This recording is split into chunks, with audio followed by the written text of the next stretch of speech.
"Move the old fossil," Master Crispin said, loud enough for the whole forecourt to hear, "before he crumbles on the cobbles and we have to sweep him up with the leaves."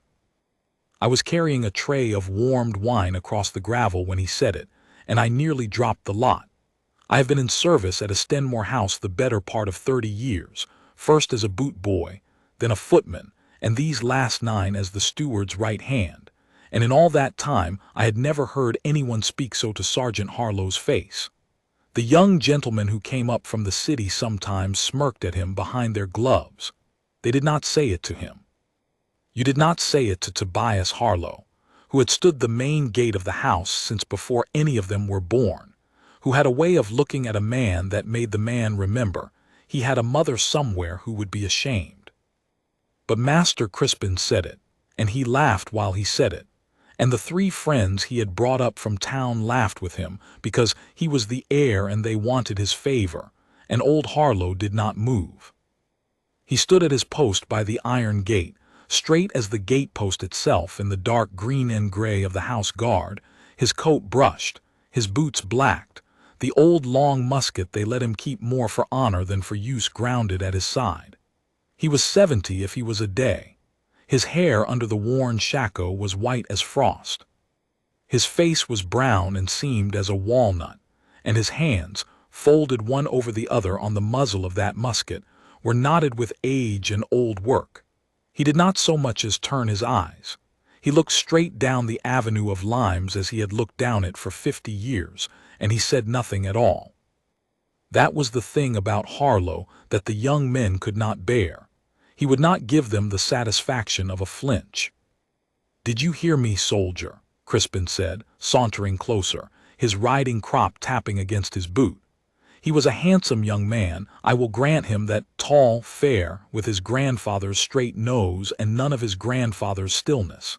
He had come into the world expecting it to arrange itself for his comfort, and so far it had. "I said you ought to be put out to grass.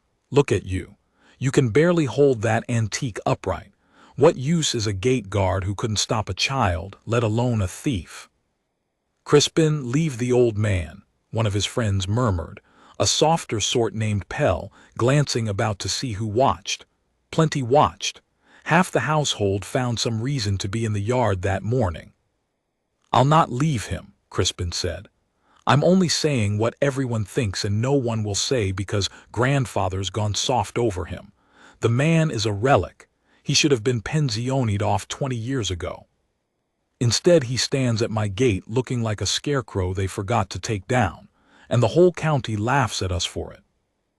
I set my tray down on the mounting block because my hands had begun to shake, and not from the weight of it. Harlow's eyes moved then. Only his eyes. They came around slow, the way a door comes open when the wind takes it, and they settled on Master Crispin, and they were very pale and very steady, the color of the sky in January. He did not look angry.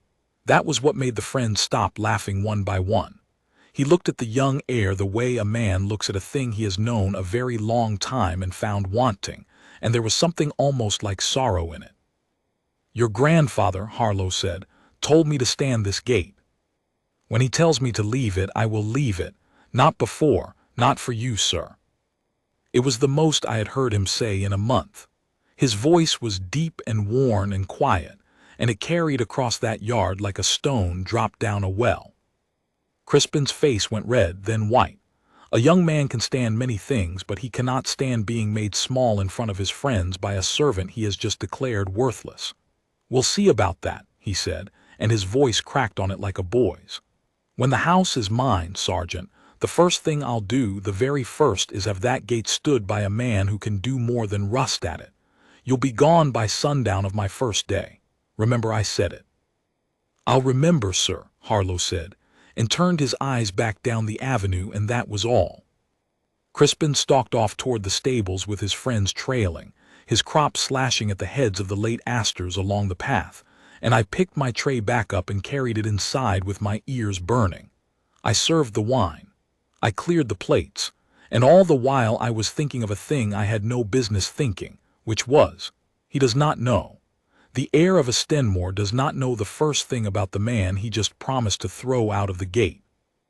None of them knew. I'm not sure I knew the whole of it myself then. But I knew more than Crispin because I had been longer in that house, and I had heard the old talk, and I had seen old Lord Cassian, the heir's grandfather, stop sometimes on the steps when he passed the gate and look at Harlow with an expression I had never been able to read. It was not the look a master gives a servant. I will tell you that much. It was the look a man gives someone to whom he owes something he can never pay. I should tell you the shape of the place, so you can see it as I saw it.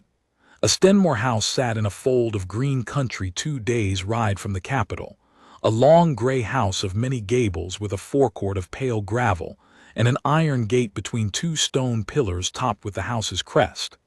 A heron, wings half spread, standing on one leg in still water. The family had served the crown for 9 generations. They were not princes. They were the sort of old, deep-rooted house that princes lean on, that holds a march of the border, that raises men for the king's wars, that buries its sons in the king's service and counts it an honor. The current head of the house was Lord Cassian Stenmore, a man of 83, frail now, often in his chair by the window, but with a mind like a blade that had never lost its edge. His son, Crispin's father, had died long ago, when Crispin was an infant, in a manner the household never spoke of plainly. And so the title and the lands and the heron crest would pass, when the old lord died, to young Crispin, who at 23 had learned to wear fine coats and ride good horses, and had not yet learned a single thing worth knowing. And the gate of all of it was kept by Tobias Harlow, who had come to the house as a young man none of us could remember, and stood his post through 55 winters, and asked for nothing, and was about to be thrown out by a boy. That was in the autumn. I tell you the autumn because the old lord did not see the spring. He had been failing for a year, Lord Cassian, but the last decline came on quick, the way it does. By the first frost he could not leave his bed. The great house went quiet the way a house goes quiet around a dying man, the servants moving soft, the doors held so they would not bang, the bell pulls muffled. The physicians came up from the capital and went away again shaking their heads. The chaplain sat with him in the long evenings. And once, I saw this with my own eyes, for I was carrying up his evening broth, once the old lord sent for Sergeant Harlow. It was not done. A gate guard does not go up to the master's bedchamber.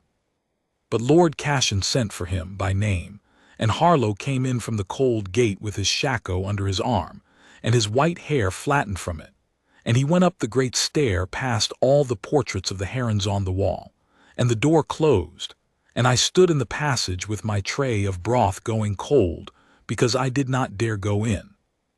They were a long time. When the door opened again, Harlow came out, and his old brown face was wet. I had never seen that. I looked away from it as a man looks away from something not meant for him. He went down the stair and back out to his gate, into the dark and the frost, and he stood it the rest of that night, though no one had ordered him to, and the gate was barred and no soul would come or go. He stood it because the old man inside was dying, and standing the gate was the only thing Harlow had ever had to give him, and he would give it to the last. Lord Cassian died 3 nights after, in the small hours, with the chaplain's hand in his and the frost thick on every window of the house. Sergeant Harlow stood the gate through the whole of the funeral. They buried the old lord in the family vault under the chapel, with half the county come up the avenue of limes in black, and the king's own herald sent down with a letter of condolence, and the bells of 3 parishes tolling. And through all of it, while the great and the grand came and went, Harlow stood his post at the iron gate and saluted each carriage as it passed, his old hand snapping up to the brim of his shako, his face a stone. He did not come to the graveside. A gate guard does not leave his gate. But I saw him, when the coffin was carried out under the heron crest and down the steps to the vault, bring his musket up to the present, slow and perfect, the way a man does a thing for the last time. He presented arms to the dead lord all alone at the gate while the family wept inside, and there was no one to see it but me, and the limes and God. Master Crispin saw none of that. Master Crispin, Lord Crispin now, though the title was not yet formally his, spent the funeral week receiving his town friends and trying on the manner of a great man. I will say this for grief. It changes most people, softens them, makes them think on what is owed and what is past mending. It did not change Crispin. If anything, it made him worse, because now there was no grandfather to check him, no one above him in the house at all, and the knowledge of it went to his head like the warmed wine I carried. When the lawyers have done their dusty business, he told Pell one evening, the two of them by the library fire with the brandy I had set out, the first thing I told the old scarecrow myself, the very first thing is the gate. New men, young men, men who look like something. I'll not have the county driving up to a Stenmore and being saluted by a thing that ought to be in a hayfield frightening crows. He laughed. Pell did not laugh with him this time. I had noticed Pell growing quieter as the week went on.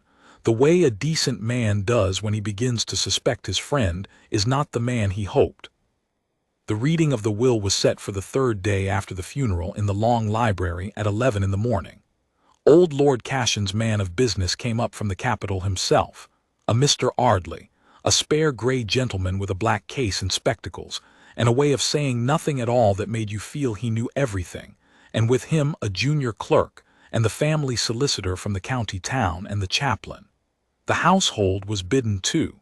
That was unusual. A will reading is generally a private affair, family and lawyers. But the instructions were plain in Mr. Ardley's hand. The senior servants of the house were to be present, by the late lord's express wish.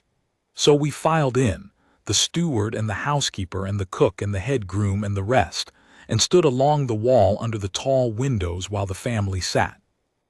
And I, because I was the steward's right hand, and because someone had to manage the door and the bell, stood near the front, close enough to see every face. Crispin lounged in his grandfather's own chair, which I thought ill of him, with one leg thrown over the arm of it. His Aunt Lady Henrietta sat very upright in black. Two cousins down from the north sat together. Pell had been asked to stay, being a guest, and sat at the back looking as though he wished he were anywhere else. The fire cracked. Mr. Ardley laid out his papers with the deliberate slowness of a man who has done this 1,000 times and respects the weight of it, and he polished his spectacles, and he began. The first part was as such things are. The lands and the house and the title to Crispin, with the entail and the conditions, all the long Latin and the longer English. Bequests to the aunt, to the cousins, to the chapel, to the parish poor.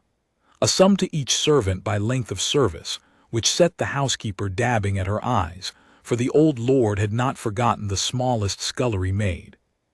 Crispin's leg came down off the chair-arm when the lands and the title were read, and a small satisfied set came into his mouth, and he glanced about the room as a man does when he wants to be sure everyone has seen him crowned.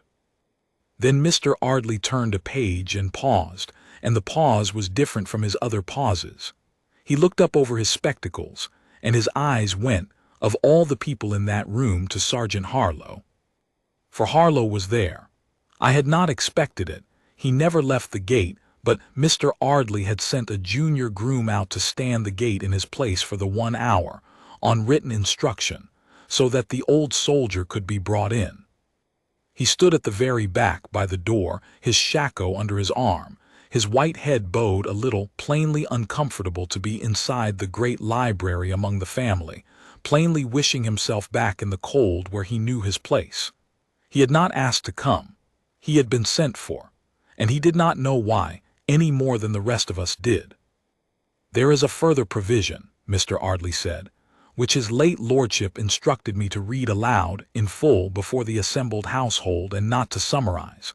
He was most particular on the point. He wrote it, in large part, in his own hand, and asked that I read his words as he set them down. He drew out a separate sheet, thick cream paper, covered close in a shaking but determined script I knew at once for the old lord's. He held it to the window light, and he read.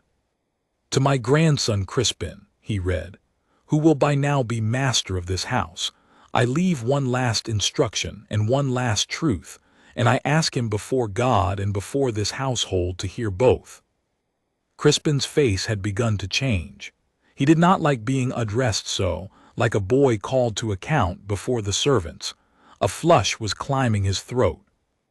"There stands at my gate," Mr. Ardley read in the old lord's words, "a man named Tobias Harlow, whom my grandson has called a relic and a scarecrow and a useless old fossil, and whom he has promised, in front of witnesses, to turn out of my gate on the first day he is master.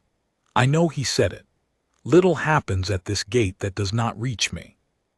And so before he does it, before Crispin Stenmore puts that man out into the road, I will tell him, and tell all of you, what Tobias Harlow is, and what this house owes him, and why it is that for 55 years I have let an old soldier stand a gate he was long past needing to stand, and counted myself honored that he would." The room had gone very still. Even the fire seemed to hush. Crispin had stopped flushing and gone pale instead, the way he had in the forecourt that autumn morning. And old Harlow at the back had lifted his bowed head, and his pale January eyes were fixed on Mr. Ardley, and his old brown hands had tightened on the rim of the shako under his arm, because he, alone of all of us, had begun to guess what was coming, and he did not want it told. Mr. Ardley read on, and the old lord's voice came up out of the paper, as if the dead man stood among us. "23 years ago," he read, "in the winter that my son Edmund died, this house was very near to ending. Crispin will not remember it, for he was an infant of a few months. He has been told only that his father died of a fever, and that is what we let the county believe, and it is a half-truth, which is the most dangerous kind. The whole truth is this. My son Edmund had fallen into bad company and worse debt in the city, and there were men to whom he owed more than this house could pay, hard men, the sort who do not go to law but come in the night. Edmund did not die of a fever. Edmund was set upon on the London road coming home and beaten and left, and took a chill in the ditch where they left him, and never rose from it. That is how my son died. And those men, having killed the father over a debt, learned that there was an heir, an infant, and they understood in their low cunning that a living heir is worth more than a dead debtor, for a house will pay anything to ransom its future. I heard the housekeeper make a small sound. Lady Henrietta had her hand at her mouth, and Crispin sat as though he had been struck across the face, for this was his own father, his own self, and he had never heard a word of it. "They came for the child," Mr. Ardley read on. "They came in the night, in the deep of that same winter, 3 of them over the south wall, while the house slept and the snow fell, and the one old soldier I had set to watch the gate stood his cold post in the dark. I had hired Tobias Harlow not 2 years before, a discharged sergeant of the line with a good record and no people of his own, to keep my gate, and I confess I had thought it a small post for a soldier, and had half meant it as a charity. On that night I learned what manner of man I had taken in. Harlow heard them. Where another would have heard the wind, he heard 3 men where no men should be, and he did not raise a foolish alarm that would have sent them running to the nursery with knives, and he did not run for help that was too far to come in time. He went alone, in the dark and the snow, an old musket and a bayonet against 3 armed men who had already killed once that winter, and he put himself between them and the stair to the nursery where my grandson slept. I was not there. I was abed with the grief of my son not a month cold. I know what happened only from those who came after and from the marks left on the snow and the stone. He held them. One old man held 3 of them in the dark at the foot of the nursery stair, and he took a knife through the shoulder and another wound down his side that I am told laid him open to the bone, and he did not give ground, and he did not fall, until the noise had woken the grooms, and the men came running with lights and staves, and the 3 were taken, 2 on the spot, the 3rd in the snow of the park where Harlow had marked him with a ball as he ran. My grandson, who lay asleep 3 turns of the stair above all of it, never woke. He never knew. He has lived 23 years and never known that he is alive at all, only because an old soldier I had hired out of half charity chose, on a winter night, to stand between a sleeping child and the men come to take him, and to pay for it with his own blood, asking nothing, telling no one, letting the house keep its secret and its dignity, and never once trading on what he had done. Mr. Ardley's voice was steady, but his hand had begun very slightly to shake. No one in that room breathed. Crispin's face had gone the color of the cold ash in the grate. He turned slowly, as a man turns who does not want to and cannot help it, and looked to the back of the room, to the old man by the door, the relic, the scarecrow, the fossil he had promised to put out into the road. And Harlow stood there with his white head up now, and his pale eyes wet, and would not look at any of us. He looked at the floor, an old soldier mortified to have his one night dragged into the light, a man who had carried the thing in silence for 23 years precisely, so that it need never be spoken of, and who would rather have been put out of the gate 10 times over than stand here while a room full of people learned what he had done and turned to stare. I asked him after, Mr. Ardley read, the old lord's words going gentler now, what I might give him. I offered him money which he would not take. I offered him a pension and a cottage and his ease for the rest of his life, and he would not take that either. I offered to make it known, to have the king's own notice of it, for a man does not do such a thing unrewarded, and he asked me, begged me. The only time in 50 years I ever heard that old soldier beg, to say nothing, to let it lie, to let the house bear its grief quietly, and not have the manner of Edmund's death and the attempt on the child become the gossip of the county.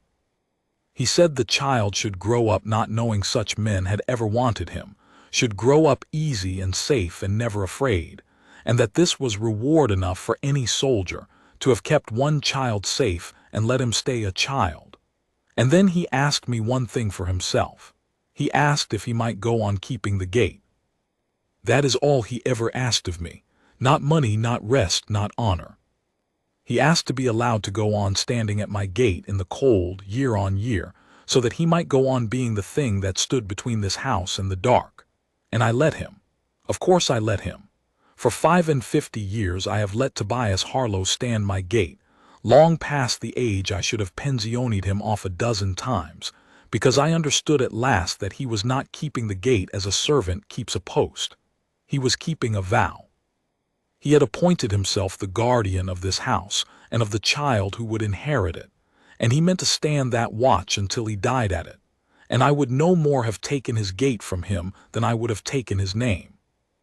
Mr. Ardley lowered the paper a moment and looked over his spectacles, not at the family now, but full at Crispin, who sat frozen in his dead grandfather's chair.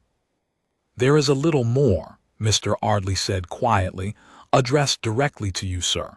His late lordship was most particular that I read it, and he raised the paper again. Crispin, he read, and the room heard the old lord speak to his grandson from beyond the grave. When you stood in my forecourt this autumn and called that man a relic and a fossil, and promised before witnesses to turn him out of my gate on your first day as master, I was in my chair by the window above you, and I heard every word. And I will tell you that it was the bitterest hour of my old age, not because you were cruel to a servant, though you were, but because I understood in that hour that I had failed you. I had let you grow up easy and safe, as Harlow wished, and I had given you everything, and somewhere in the giving I had forgotten to teach you the one thing a man of this house must know above all others, that you cannot tell, by looking at a man, what he is. That the plain and the old and the silent and the overlooked are very often the ones who have already paid, in blood and in years, the debt the proud have never even been asked to consider. You looked at Tobias Harlow and you saw a useless old man at a gate. You were looking at the man who carried you up out of the dark when you were too small to know it, and who has stood watch over your sleep every night of your life since, and who would do it again tonight, and ask nothing, and tell no one. So here is my last instruction to you, and it is the only condition I lay on your inheritance, and Mr. Ardley has it in proper form. You may turn Tobias Harlow out of that gate if you wish. It is your house now. But if you put that man into the road, then you will do it knowing exactly what you are putting out, and the whole household will know it too, for I have made certain of that by having this read where it is read.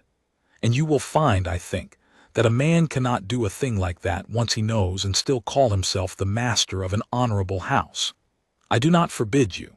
I do something harder. I make you choose with your eyes open in front of everyone. That is the last gift I can give you, grandson, the truth and the burden of choosing what to do with it. God keep you. Be better than I taught you to be. Mr. Ardley laid the paper down. The fire cracked once in the great silence, and every face in that library turned slowly to Crispin. I have seen men shamed before. I have seen them bluster, and I have seen them flee, and I have seen them turn it to anger and lash out at whoever was nearest, for shame curdles easily into rage in a weak man.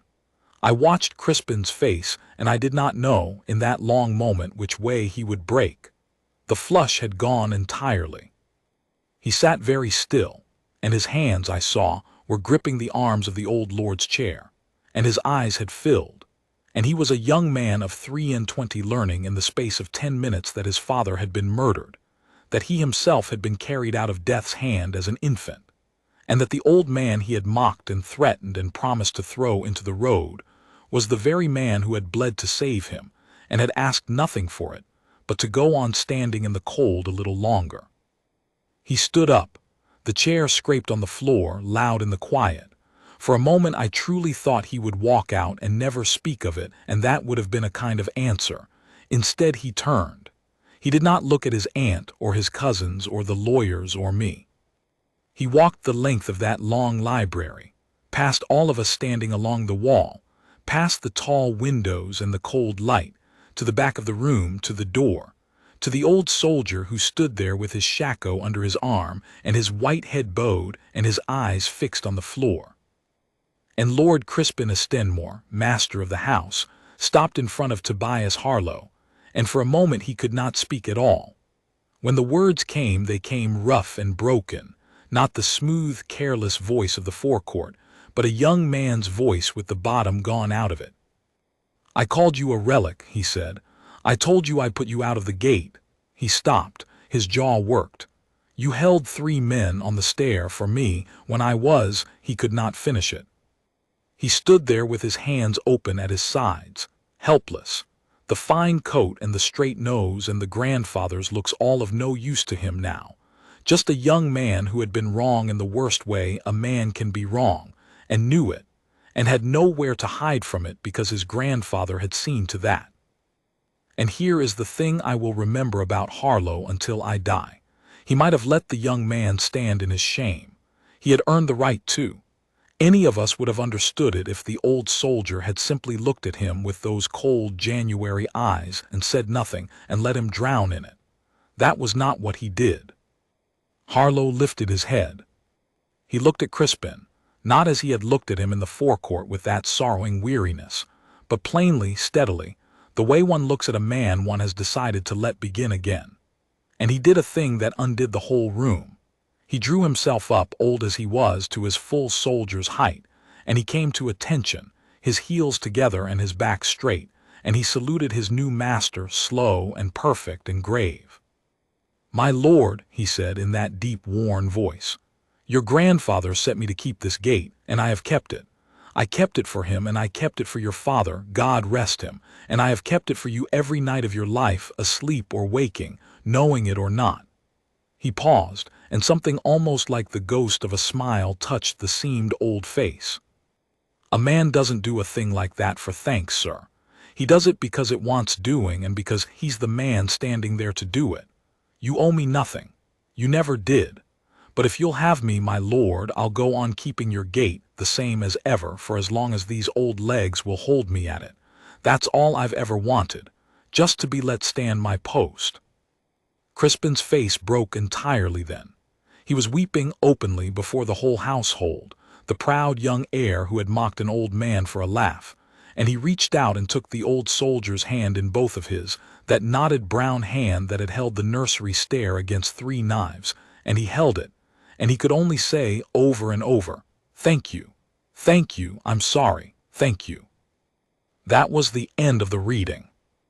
Mr. Ardley gathered his papers in respectful silence, and the household filed out soft and slow, and more than one hard old servant who had thought he had no tears left in him went out into the passage and stood a while with his face to the wall. I do not think there was a dry eye in the house by noon.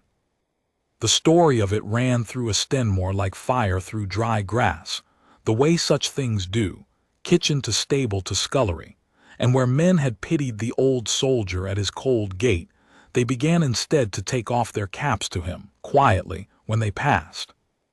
But the changes that matter most are the quiet ones, and they came after and they lasted. Crispin did not put Tobias Harlow out of the gate. You will have guessed that. What you may not guess is that he never again spoke of the gate as a thing to be improved, or of the old man as a thing to be borne. He had a chair built, a good oak chair with arms and a high back, weatherproofed and oiled, and set in the gatehouse, and a small iron stove put in beside it, against the old lord's old rule that a guard stands and does not sit. And when Harlow protested that a soldier keeps his feet at his post, the young master said, in a voice that did not invite argument, "You will sit when your legs want sitting, sergeant, and you will let the fire warm your hands, and that is an order from the master of this house, and you have always been a man who obeys the master of this house." And the old soldier, outmaneuvered on his own ground, looked at the young man a long moment, and something passed between them, and he said only, "Very good, my lord." And there was the ghost of that smile again. They became, in the strangest way, friends, the young lord and the old guardsman. Crispin took to walking down to the gate of an evening, and standing with Harlow a while as the light went off the avenue of limes, the two of them not saying much, the way men stand together who have decided to understand one another. I served them coffee out there more than once on the cold nights, and I heard, in pieces, what passed. The old man told the young one about his father, not the debts and the dark end, but the boy Edmund had been, the things he had done well, for Harlow had known him too, and a son who has only ever been told his father died of a fever is hungry past saying for any true thing about the man. And Crispin listened. He had never been much of a listener before. He learned to be one at that gate. He grew into the house. I watched it happen over the years that followed, and I have thought often that the old lord, even from the vault, had done exactly what he set out to do. He had not lectured the boy, nor disinherited him, nor left him a fortune to spoil him worse. He had simply made him stand with his eyes open in front of the truth, and the truth had done the work. The careless young man who slashed at the asters with his riding crop became, in time, the sort of master the county came to speak well of. Firm but not cruel, careful of those who served him, slow to judge a man by his coat or his age or his silence. When he had a son of his own, and he did, a fair boy with the family nose, the first place he carried the infant, before the chapel even, before the nursery, was down the avenue of limes to the iron gate, to lay him for a moment in the arms of a very old soldier, so that the man who had guarded the father might look on the son. Harlow was past 80 by then. He held the child in those knotted hands as gently as if it were made of frost, and he wept, and he saluted the young master, and the young master saluted him back, and there was no one to see it but me, and the limes and God. Tobias Harlow kept the gate of a Stenmore house until the very end. He died as he had wished, in his sleep in the gatehouse chair, in the winter, with the stove warm beside him and his old musket grounded at his hand, and his face turned down the avenue he had watched for 60 years. They found him at the dawn relief, sitting up at his post, gone. Lord Crispin had him buried in the family vault under the chapel, a gate guard, among the lords of the house, which was a thing unheard of, and which Crispin would hear no word against. The stone he laid over him does not call him a servant. It says only his name, and the years, and beneath them the line the young master chose himself, and which I think the old lord would have chosen too. He stood the gate, he asked for nothing. He was the wall between this house and the dark, and we did not know it, and he kept it just the same. I have served at a Stenmore the better part of 50 years now, boot boy to old man, And I have seen the great and the grand come up that avenue in their carriages, kings, heralds, and lords of the realm, and men with their names in every paper. And I will tell you the truest thing I know, which that old soldier taught me without ever meaning to, and which a foolish young heir learned the hard way in a cold library on a winter morning. You cannot tell, by looking, what a man is. The plainest one at the gate, the oldest, the most overlooked, the one the proud laugh at, he may be the one who has already paid, in blood and in silence, the whole price the rest of us were never even asked to consider. Stand careful, then, before you mock the quiet ones. You do not know what they are keeping. You do not know what they have kept. And you do not know, until the will is read and the truth comes out, how much you owe the man you called a relic.